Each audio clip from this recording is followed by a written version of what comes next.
Good morning, everyone, and welcome back to another video with Brooklyn. How are you this wonderful, thankful Thursday? I'm doing good. So I want to come back and I want to touch up on Jacob Blake. I've been doing Jacob Blake this week, the guy that was shot in Kenosha, Wisconsin.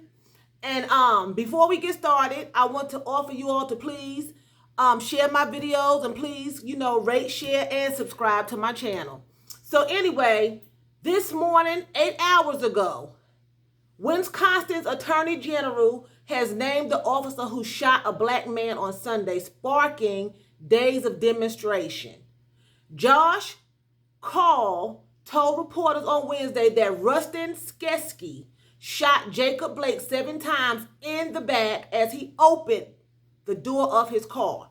Okay? So it was as he opened the door. He hadn't gotten in. And I don't, from what I'm understanding, if it's as you open the door, you haven't opened it all the way. You were opening the door. Okay? It says here that officers found a knife in Mr. Blake's car, he added, but no other weapons. Okay? So they found a knife in the car. He was opening the car door. Now, that's still speculation because they shot him as he was opening up the door. So he didn't have the knife in his hand. It was in his car. So they couldn't have felt like they were in life-threatening danger because the man didn't have a weapon in his hand. Okay? If he had a knife in his car, it's not a crime to carry a knife in your car.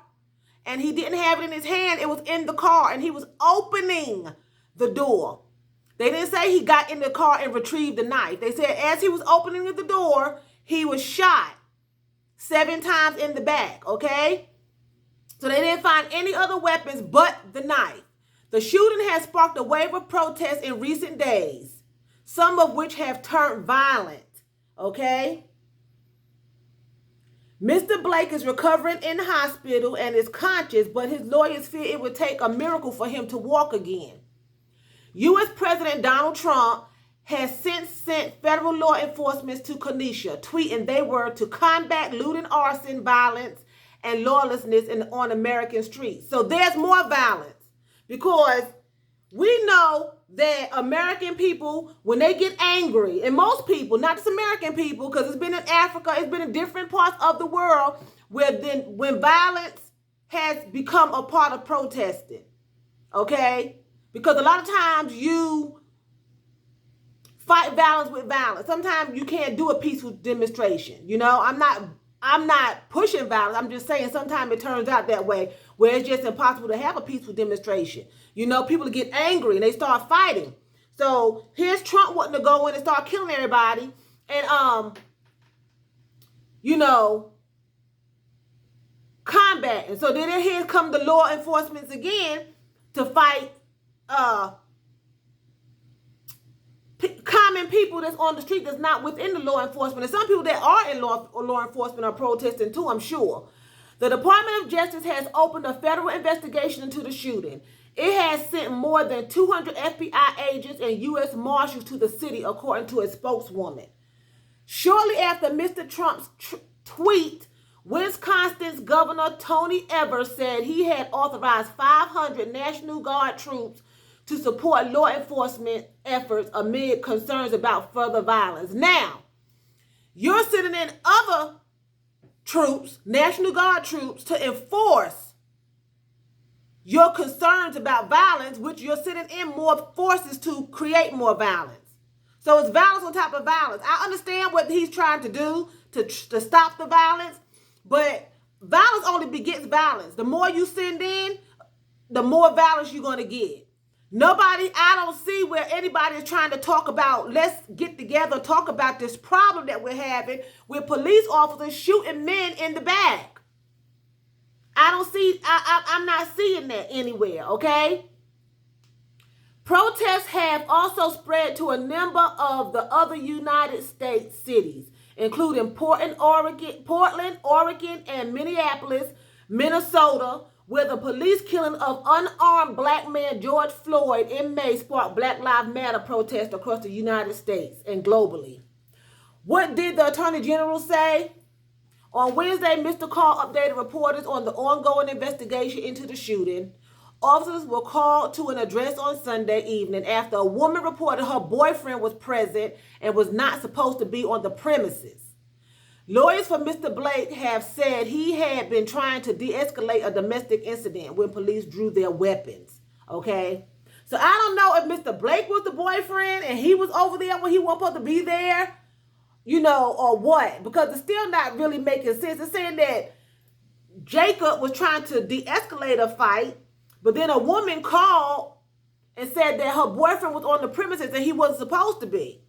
Okay, now remember yesterday in my video, I was saying how Rayshawn White said that he saw Mr. Blake walk into a building behind a woman. He never said he seen him breaking up a fight between two women.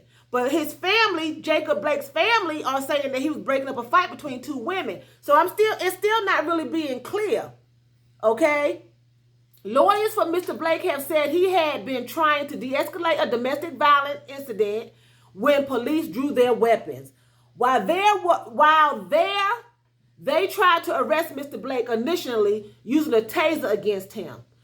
After Mr. Blake opened his car door, now it's open. At the beginning now they said opening. Now they said opened his car door. Officer Rustin Skesky, who has been in the Kenesha Police Department for 7 years, fired 7 shots into Mr. Blake's back. No other officer, fired their weapon, Mr. Call said. Mr. Blake has since told investigators that he had a knife in his possession. And Mr. Call said officers recovered a knife from the driver's side floorboard of his car. They found no other weapon in the vehicle. Wisconsin Attorney General also addressed the recent violence in the city, calling it despicable.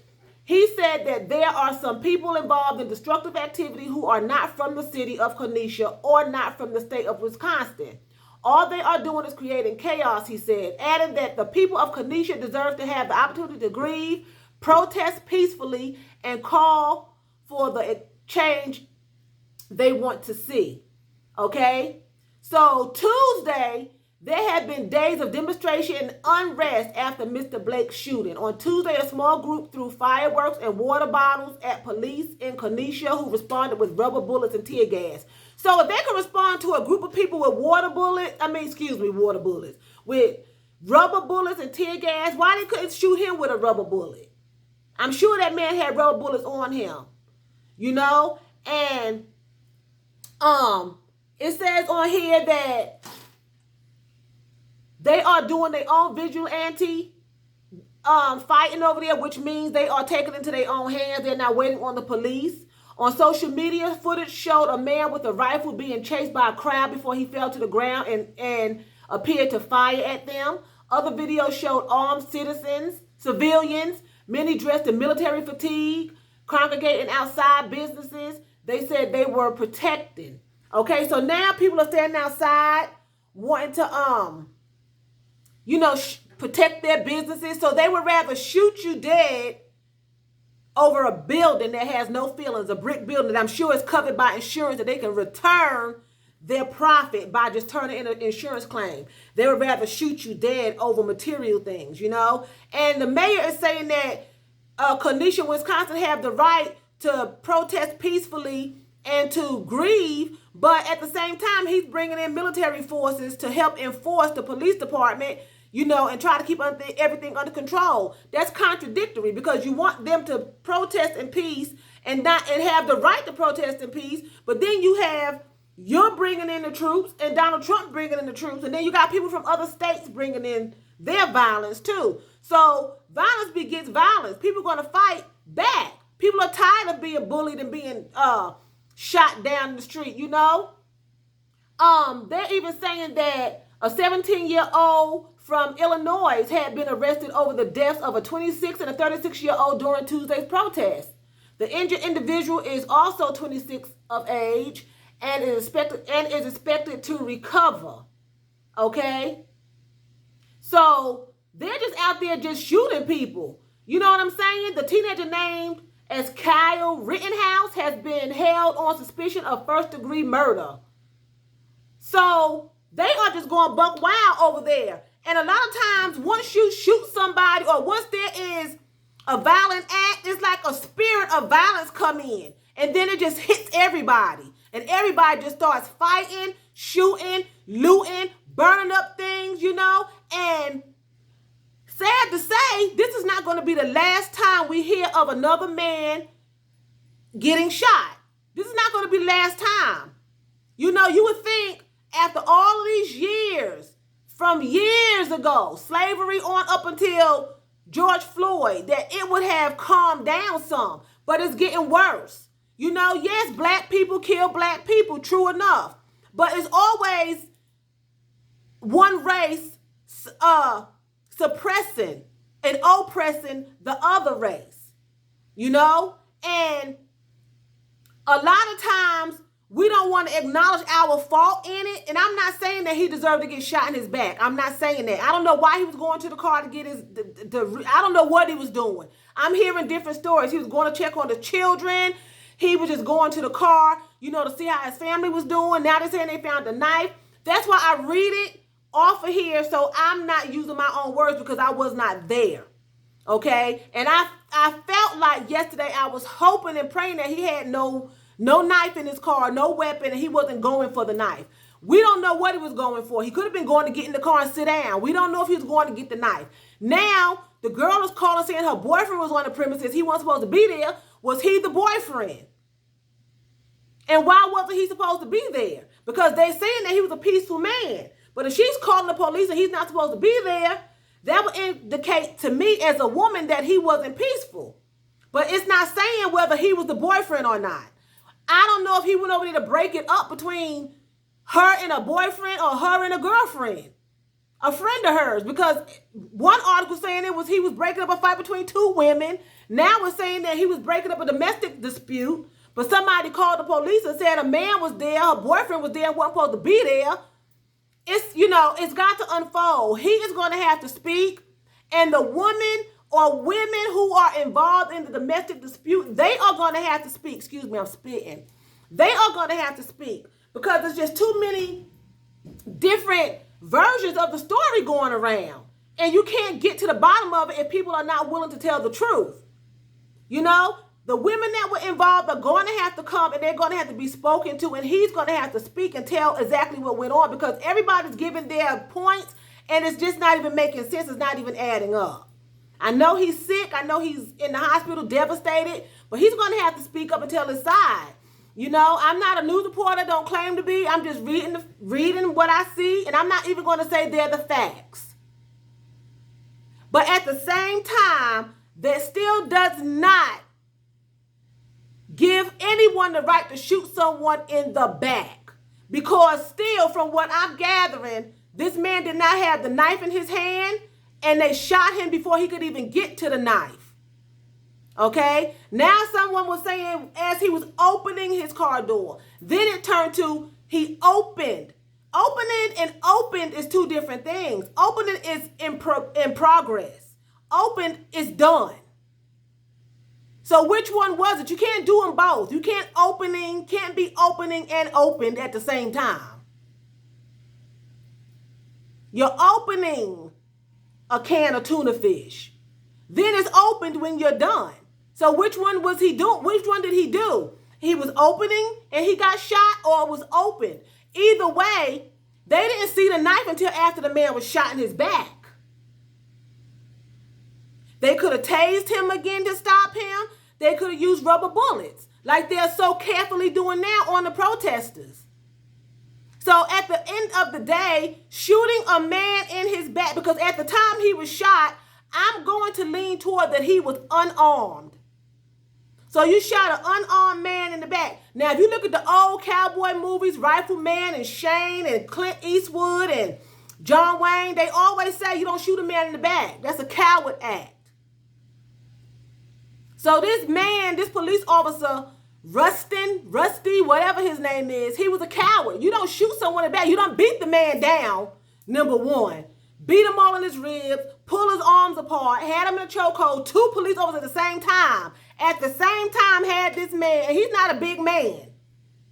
Jacob Blake is not a great big old man. He's a George Jefferson type. You know, he's not a big man. Okay, and y'all in America know who George Jefferson is from the Jeffersons. Okay, Sherman Hemsley. He's not a big man, and he's slim. So 2 police officers had him in the headlock, one on the right and one on the left. One beat him in the ribs, the other one pulling his arm out of socket. Then the woman turns around and tases him. That wasn't enough to subdue him. Because even when they had him in the headlock, she could have went up there and put his hands behind his back and handcuffed him. I'm not hearing now, from what I read, there's probably other articles out here, but I didn't hear that he was violent, that he was fighting them back. I didn't hear that he was aggressive with them. He was just going to his car. The first article I read said they was across the street screaming for him to stop. Then some kind of way, they wind up on the same side as him and beat him up. So like I said, it's going to be interesting to see how this unfolds, because every article that I'm reading everything is all jumbled. It's not even going together. It's not making sense. There's a lot of contradiction, and he's going to have to speak. He's going to have to speak. So I'm going to end it here. And I hope you all have a wonderful, safe, terrific Thursday. Be careful out there because a lot is going on. Stay safe. Keep yourself safe, please. Use your brain. Use your scruples. You know, think before you act, because people are killing people. People are afraid. They are scared. They're pulling guns and knives because they're afraid for their lives, okay? Some people just want to shoot you. They're waiting. I wish he would. I wish she would say something to me. I'm going to do so-and-so. Be careful, okay? Be careful. And with that being said, I'm going to say vielen Dank. That's thank you very much in German. So vielen Dank for watching me. And choose, that's what? That's bye in German. You all have a terrific Thursday.